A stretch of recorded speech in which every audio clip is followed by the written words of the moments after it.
Welcome to the All Access Podcast from the experts at Tevis. Each episode, we'll talk about technology topics, trends, or solutions that manufacturers need to know in today's rapidly evolving times.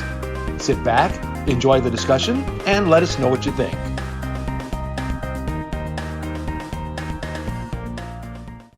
Hello, my manufacturing friends. Welcome to the All Access Podcast. I am your host, Michael Thiessen, and this is the place, the podcast where you can find out all about new technology trends, directions that the country is going or your manufacturing is going to be going, looking at forecasts and all those kind of things that normally you would not hear because you're trapped in your four walls, doing the things that you are best in doing so, which is the manufacturing of your goods.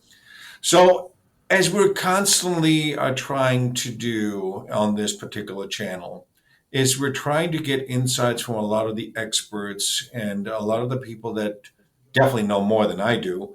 And so we invite people to come on this podcast to give us their input, their views, and their directions. And of course, this is no different. And we want to touch on areas that cause you some pain or cause you some issues, and we want to find solutions and give you guidance on what you need to do on a daily basis in your manufacturing sites. So today we're going to be touching a little bit on a general pain that you're running through or running into when you do your operations. And that's dealing with some of the problems with the trade, with, of course, when you hear about trade, you talk about tariffs. Maybe you're purchasing a machine. All of a sudden, this machine is now way more expensive than you initially had thought because of all those tariffs that are being compounded on top of it. And then you were thinking, oh gosh, where am I going from there? Or maybe you're manufacturing things where you're now bringing stuff in from, if that's China or Europe, and you're bringing it in, all those goods, and you're wondering, okay, what do I need to do? So today we're going to talk a little bit about this type of situation that we're finding ourselves in. We talk a little bit about the trade that's going on. We talk about the manufacturers, you, and what you can potentially do, as well as the current labor situation when we do all of this. And we thought, and actually this particular gentleman, he saw us on a podcast, and he decided to contact us and say, hey, listen, I've got some great insight on this. And you know what? And this is always something that we promote. If you have something where you feel that you have an expertise and you can give back to some of the people in the manufacturing world, contact us. We'd love to have you on the podcast. So today we're going to have I'm going to call it a celebrity that pretty much knows everything about when it comes to governmental affairs and how to deal with this.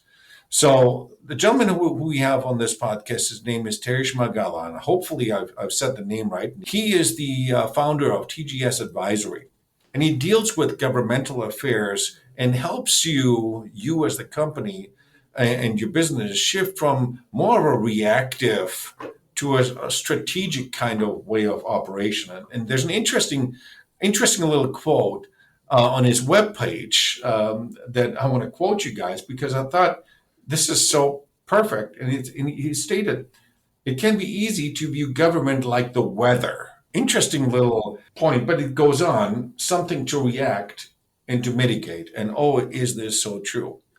He is a seasoned C-suite executive who led legal and governmental affairs activities for about $140 billion manufacturers. Today, Terry advises manufacturing leaders just like you who are listening, who are realizing government interactions is a strategic priority. It's important to you rather than a compliance of necessity. Terry, welcome to the podcast. I'm really honored to have you on here. Michael, thank you for having me. I'm really excited to be here. So this quote that you have on there is so perfect, and it's so simple that when I did a little bit of research on TGS Advisory and what you do, it kind of stuck out because it is true. When a new government comes in, or a new president comes into every 4 years or so, things change.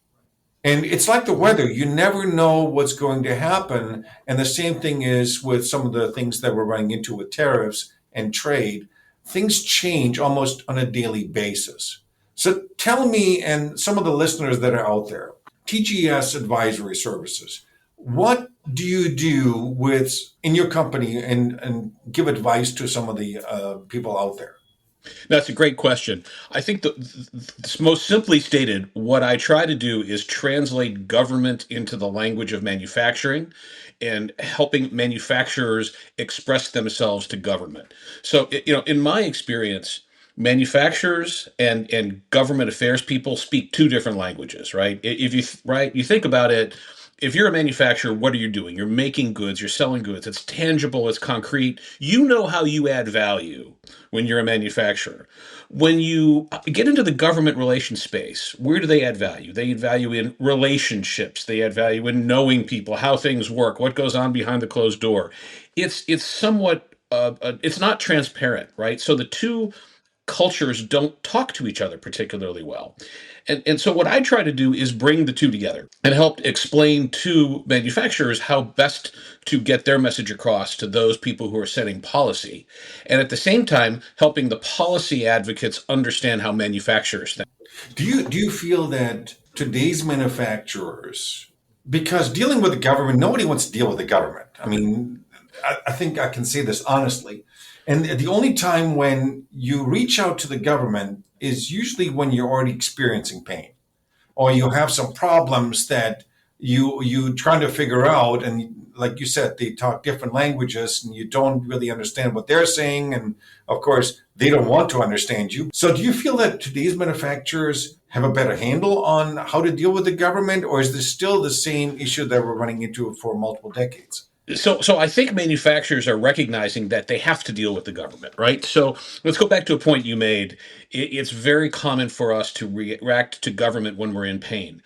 But the fact of the matter is that government is a huge stakeholder in what we do. Like it or not, we maybe we don't like that, but it's a fact, right? So if you think about it, we have an HR team that handles our employees, big stakeholders that helps us with our employee relations. We've got sales folks that manage our customer relationships. We've got supply chain and logistics that deals with our suppliers. Finance. All of these functions deal with important stakeholders. For companies that are publicly traded, you've got institutional investor relations people. But we generally don't put a lot of emphasis on government. And yet government affects us in so many ways, right? Government regulates what we do, but they also buy from us, right? They give us incentive and tax dollars. And oftentimes we haven't really thought clearly about how to manage the government stakeholder, especially with manufacturers. So I'm finding that manufacturers are getting the fact that they need to do it, but not exactly sure how to go about it. Do you mostly deal with smaller companies or do you deal with larger companies? I mean, your background is from a huge company that you've been dealing with. It is, but I will tell you that the company that I was with for many years really is a compilation of smaller businesses, and so a lot of what I do is just as relevant for smaller companies as it is for mid-sized companies. I would actually say that the value that I can add is oftentimes better in more pronounced for smaller companies because they don't have a developed government affairs staff. They don't really know what to, and they don't really have a budget for it. Nor do they want to have a budget for it, right? So I have clients across the span of sizes, right, from small to mid-sized, all the way up to larger publicly traded manufacturers. And I think it makes sense. A lot of the smaller manufacturers, they feel like they have no voice because they feel they're so small. So they need to have a powerhouse like you. Well, I wouldn't say need, but they would like to have somebody that can talk for them, that give them also more insights of what to ask in the language that government potentially needs. It's an interesting quote, Mike, because I would argue that manufacturers have more power than they think. And my value is not speaking for them. My value is helping them find their own voice. And here's what I mean by that. Manufacturers oftentimes don't like government, don't trust it, don't understand it, what have you. But I will tell you that government folks, especially elected members of Congress, even your state senators, they love manufacturers. Manufacturers are really really, really popular. And frankly, manufacturers don't necessarily always appreciate that.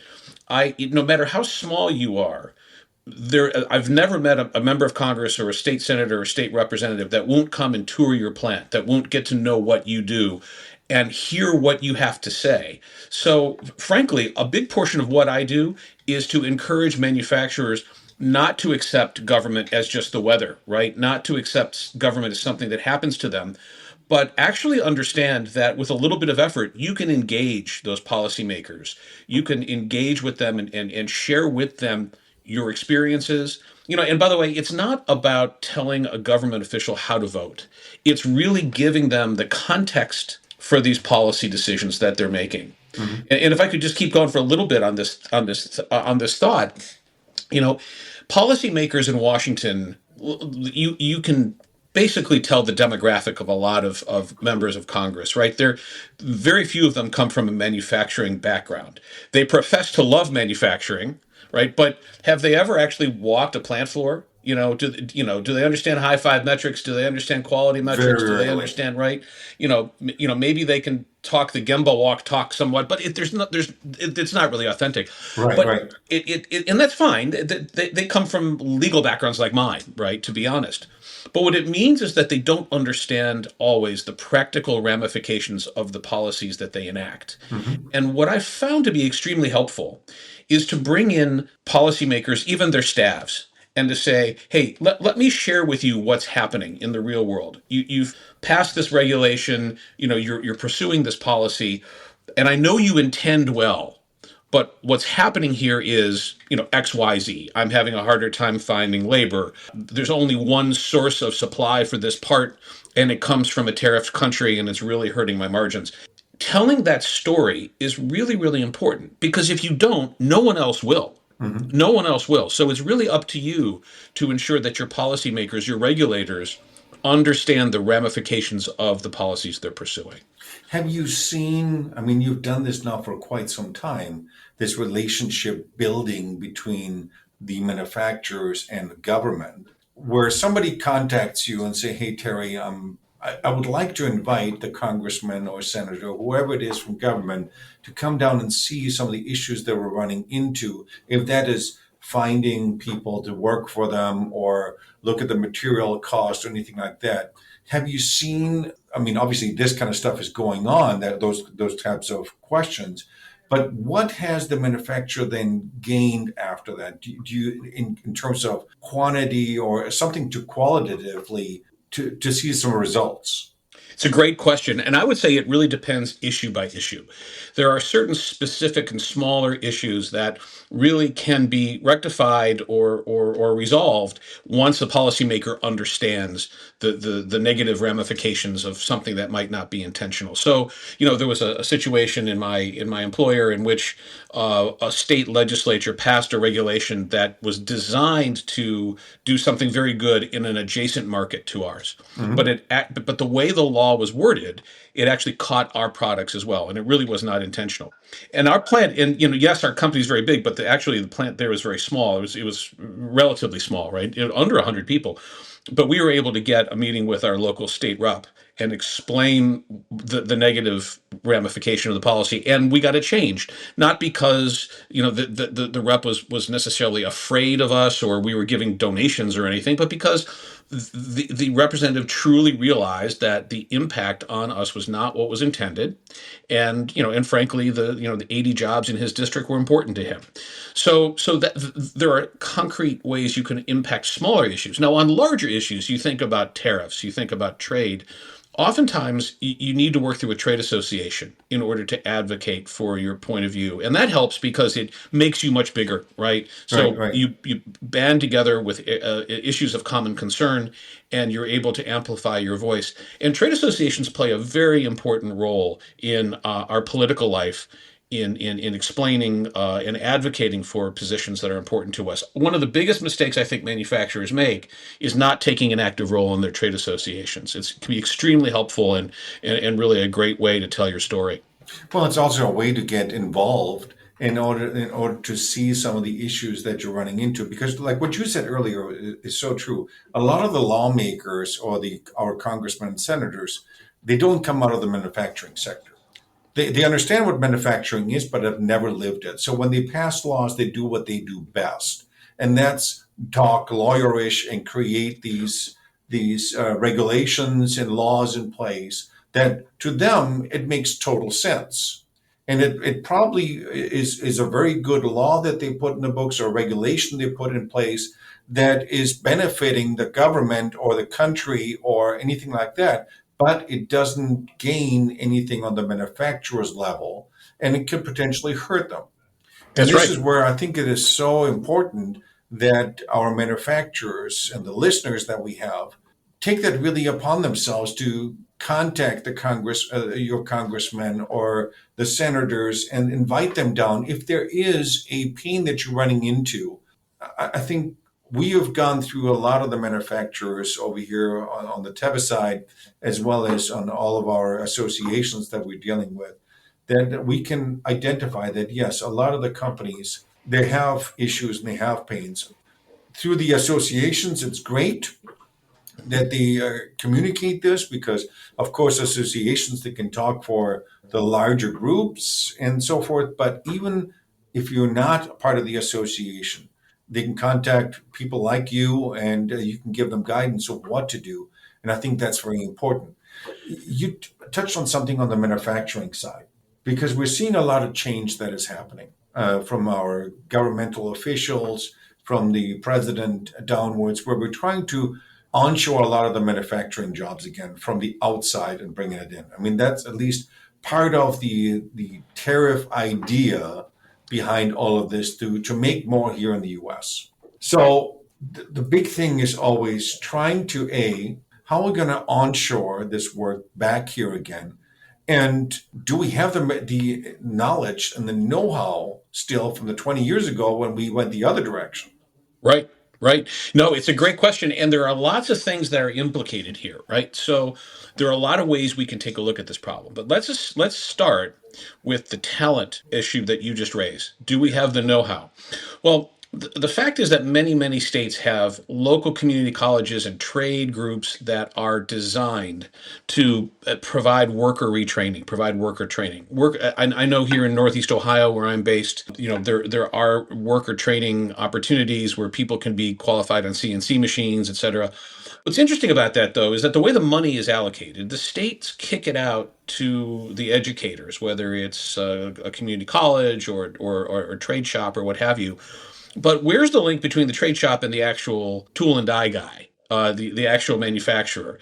And that's where I see sometimes the link is missing, right? So the government doesn't necessarily know how to reach out to the manufacturer and say, hey, do you need worker retraining here? Right. And then the manufacturer doesn't necessarily understand how to pick up the phone and call and say, hey, is there any government program out there, any funded program out there that can help me train my workers? Now, in many states and areas, including in Northeast Ohio here, there are good organizations that are designed to try to connect those two dots. But the one thing that I would encourage your listeners to ask themselves is if they find a need in the worker retraining space, are they actually asking the questions? Is there funding available to help in this area? That's just one example. I think many companies don't realize that the government has put out a lot of grants, if these are training grants or if it's equipment grants and all those kind of things, they're available. But not many take advantage of it because they don't really know where to get this from. That's right. And I think that is a very flawed area where manufacturers, unless they belong to an association, then the association can guide them where it is, because the training portion is a huge portion of that entire wheel of bringing the manufacturing back again. Yeah, no, you're absolutely right. And, and it goes beyond training. It goes to all sorts of potential local incentives. That's the other challenge, too, is that these incentives aren't necessarily coming from just the federal government. They're oftentimes coming from the state or even the local governments. And it changes from town to town as to what opportunities might be there for funding. which is one of the reasons that especially when you're a small manufacturer, that I encourage you to be a member of your local chamber of commerce. I think, we can think of chamber of commerce or the business groups as sponsoring the little league baseball team or doing good in the community, and that's true. But I've also noticed that local chambers really have the best feelers for what incentives are there at the local and state level, and you can use the staff of these organizations to help guide you in saying, hey, if you're looking to expand and add 10 employees, there might be a state or a local grant that will give you a tax incentive in order to do that, right? So you want to make sure that you follow up with that before you commit to those 10 employees, so you can take advantage of it. It's things like that. And that's a great place to start with your Chamber of Commerce to kind of ask the question of, hey, where can I find, or is there any grants available? Is there any tax incentives available for me and my company? Because I want to really get back into the business of manufacturing here in the US again.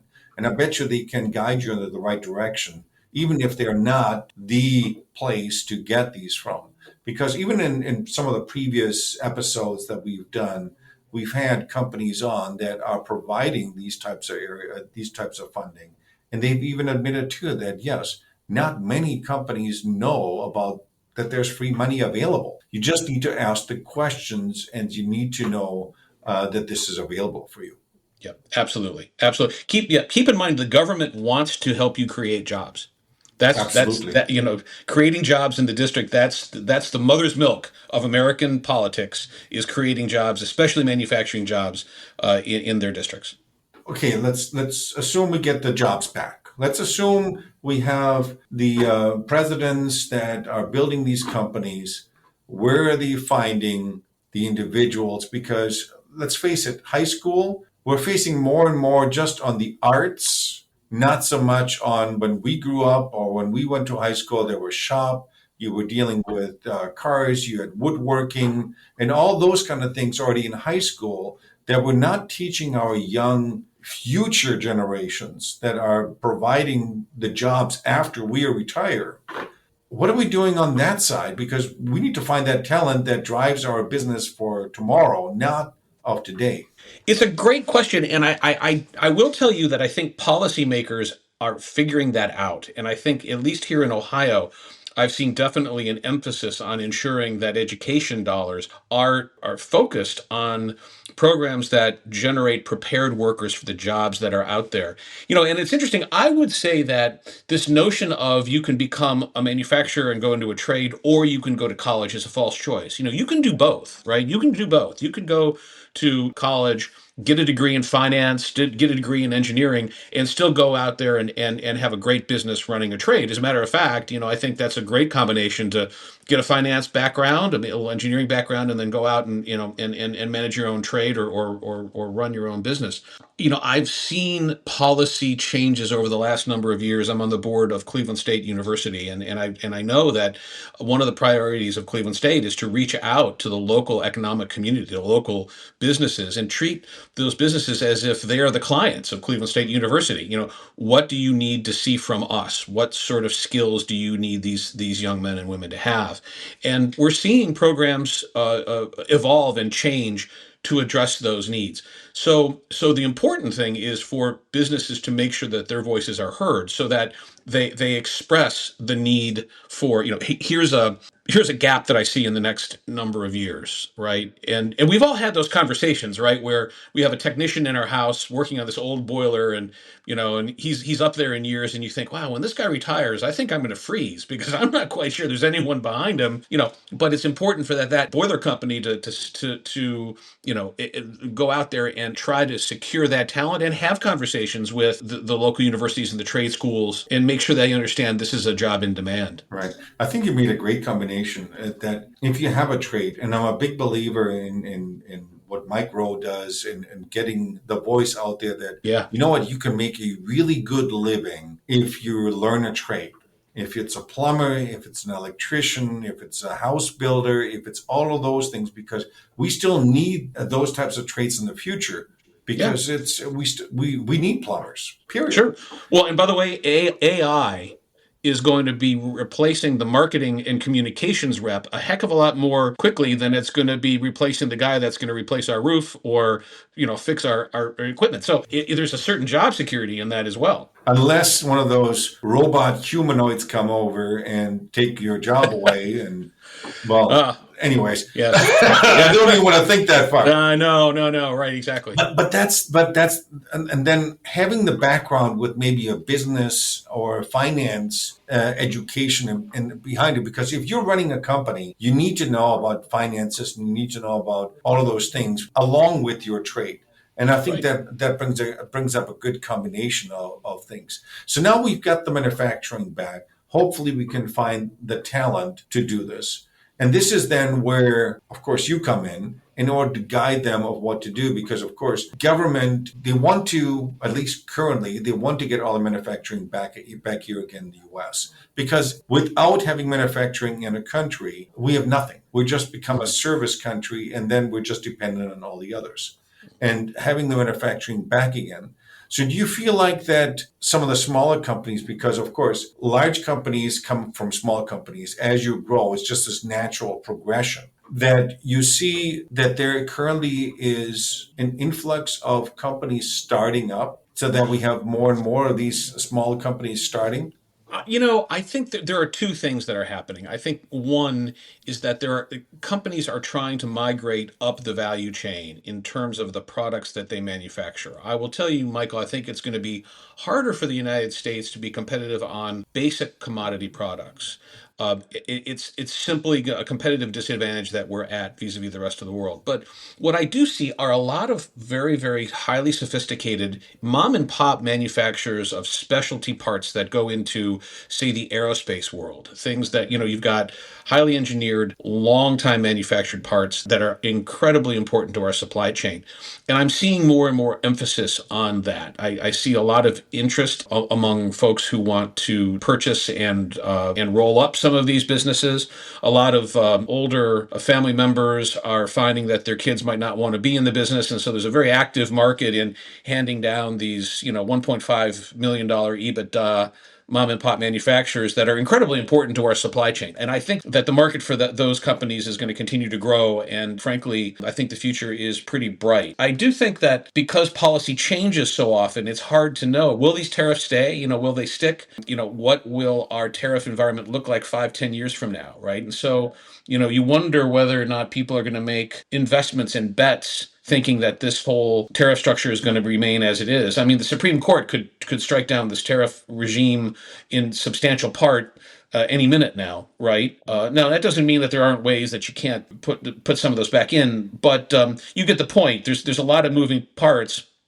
I think the higher up the value chain you are, the better. Right. Do you feel that, I'm just going to say it how it is, do you feel like we're a little, what people call it, too late to do this? Because obviously these tariffs are now engineered to increase manufacturing again over here and not to encourage to go outside of the U.S. to manufacture there and then bring the goods in from the outside, because yes, they don't have the healthcare in some of the other countries. They could put 10 people onto one job, what it takes over here one, and all of those things. Do you think it's a little late to do this, or does it matter?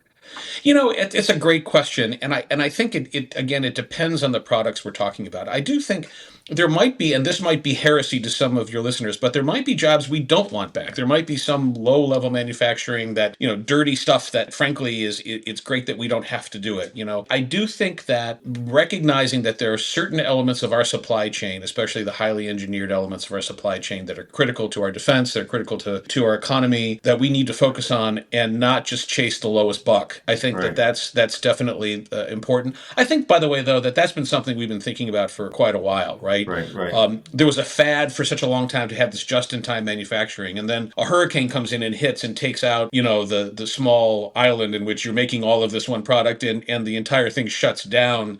COVID showed us how susceptible we are to that sort of supply chain, right? So I do think that we're getting there. I don't think it's too late, but just like the free market, the process takes some time. It needs a balance, that's for sure. Yes. It needs to be balanced out. An industry that you touched on earlier is very near and dear to my heart, aerospace industry. Of course, we know the aerospace and defense world, highly regulated. There's a lot of documentation that has to be done and a lot of regulation and that is on there. So we see a lot of manufacturers that are in the automotive world. And we know that the automotive world currently is this up and down roller coaster continuously. First, it was ICE vehicles, then it became battery vehicles, then all the manufacturers had to retool to everything. Then the battery mandates went away. Gee whiz, what are we doing now? We're going back to creating ICE vehicles, and all. It's this continuous roller coaster with fluctuation in manufacturing, and then smaller companies don't have any work. Then all of a sudden they have too much work, and it's this roller coaster. And what we're seeing, a lot of the automotive mold shops and die shops are recognizing and realizing, oh crap, what am I going to do if I don't have any work? Maybe I need to diversify a little bit more and look into this monster called aerospace. Yeah. And aerospace, of course, and government are really fairly tightly knit because, of course, an aerospace manufacturer also does not only commercial airlines, but he also does defense work. And when there's defense, there's government automatically intertwined. And of course, we're looking very much at safety, and therefore we want to manufacture them inside the US because of some of the regulations that are there. Do you feel like that industry companies are contacting you more because there is so much government intervention into that area? Yeah, I have absolutely seen an uptick in companies in this space wondering how they can actually improve their own government affairs. One interesting angle to being in the aerospace world is that you can be an appropriations lobbyist for your end consumer. And here's what I mean by that. If you think about the big OEMs that make the big defense platforms, the Lockheed Martins, the Boeings, they don't have lots and lots of facilities all around the country. They've got a smaller number of larger production facilities. But what they do have is an extremely diversified supply chain throughout the United States with small plants and medium-sized plants in cities and towns across the United States. And, your listeners might be one of them. Mm-hmm. And so, frankly, it's of value to them if you lobby on behalf of them for an increase in the shipset delivery of a particular aircraft. Right? If you're making a part and that part is going into the F-35 Joint Strike Fighter, it very well may be, it helpful as a customer service to lobby on behalf of increased F-35 production with your local member of Congress. And of course, making sure the end consumer knows that you're doing that as well. It's just a small thing that people don't think about, but it's an example that I offer. Right. I think that industry has become more and more the focus for a lot of the manufacturers because it doesn't matter what you're machining. If you're machining a part for the automotive industry or part of the aerospace industry, the big difference becomes of you need to be certified to do these kind of aerospace type of parts. There has to be a lot of documentation that has to be done. So that side is a little bit more intertwined. And some of the smaller manufacturers, they don't really know where to start and what to do.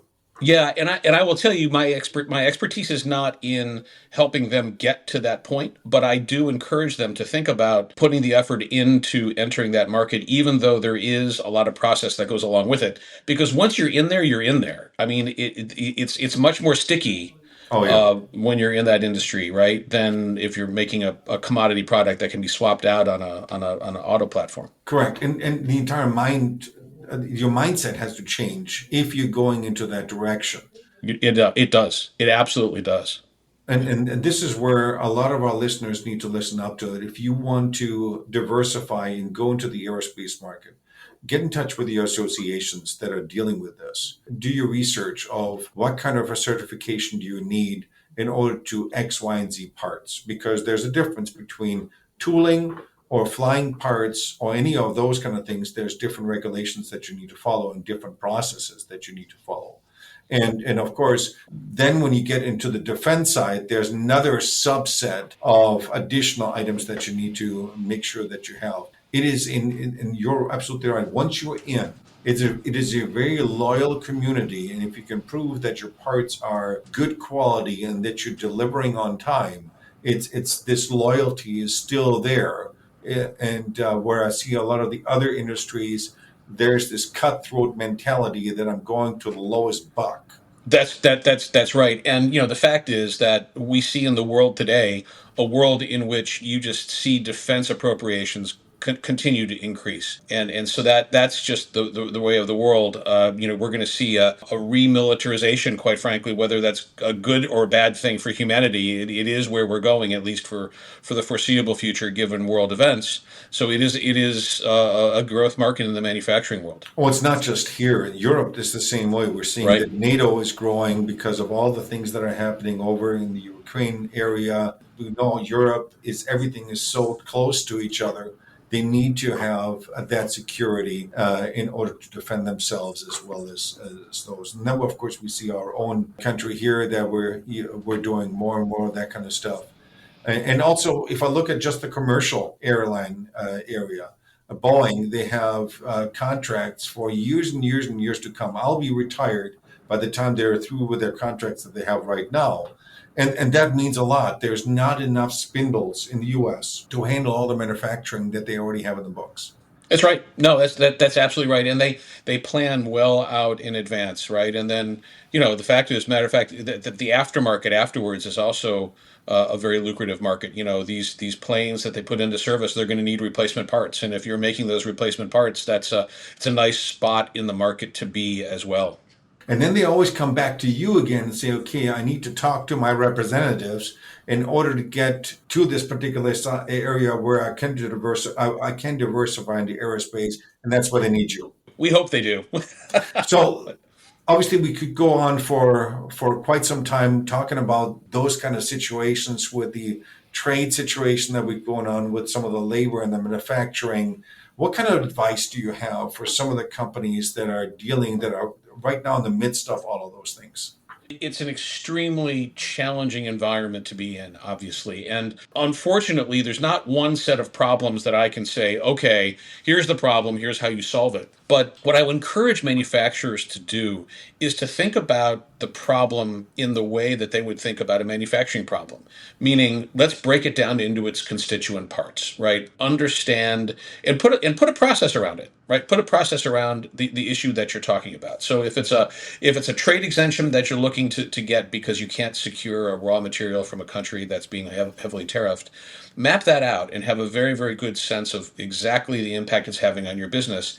And then figure out an engagement plan. How are you going to engage? And that might be calling your congressman. It might be acting through your trade association, what have you. But really make some effort in finding your voice. Now, it very well may be that the problem is too big for you alone to solve. And I'm not saying that every business is going to be out there changing the world and bringing their congressman in and changing the future of our tariff policy. But I do encourage everyone to at least give it some thought, right? Mm-hmm. Don't just assume that they're powerless. That's a huge, huge first step. That's the number one thing that I would say. So Terry, where can they go in order to reach out to you so that you can guide them in the right direction through your company with TGS Advisory or whatever? Sure. Look, I mean, I'm glad to speak to anyone to see whether or not if I can add value for them, that's great. TGSadvisory.com is the easiest place to go. TGSadvisory.com, very simple. You can send me an email. Glad to speak with you and just explore whether or not government is something that might be able to add value to your operations. I think that's a great way to get involved. Contact Terry in order to figure out how can the government help you. Because remember, too, government is there that's supposed to make your life better and not the other way around. Terry, I want to thank you for reaching out to us and coming on this podcast and in order to give you insight of how can manufacturers get involved with government and how can government kind of like pay back again to the manufacturers that are out there. So I want to thank you very much for that. Michael, thank you for the time and the opportunity. I really enjoyed it. Oh, same here, same here. Well, folks, you've heard it here. Get involved, with your associations. They can definitely provide a voice for you. But don't think that you're too small to have a voice. Reach out to your representatives. Invite them to your company. Show them some of the problems and the troubles that you're running through. If that's labor, if that's material, if that's the trade situation that you're running through, they're there to listen. contact with companies such as TGS Advisory to kind of give you some advice on how to interact with your government officials or with the government affairs to kind of see what can you benefit with all of this. And I think we're right now in a great moment, of our history, in order to get some of the manufacturing, and Terry is right, not all of it will come back, but the manufacturing that we care about and that will create the backbone of this country, that we can bring this back. And this is where I think this is very important for all of you guys to reach out to your government officials to kind of help you along with this. So I want to thank you for tuning in to the All Access podcast and listen to our advice to what you can do. We hope that you found this discussion valuable to your operation as well as insightful. If you enjoyed today's episode, don't forget to subscribe. If you listen on Spotify or Apple Music or wherever you get your podcast, ring that bell and subscribe. And feel free to share the episode within your network. Leave us your review. We'd love to, again, hear your feedback. For more updates, follow us on Instagram, on X, on LinkedIn. And all what is left to say until next time, keep shaping the future of manufacturing and looking forward to the next episode. Thank you. Thank you for joining this episode of All Access.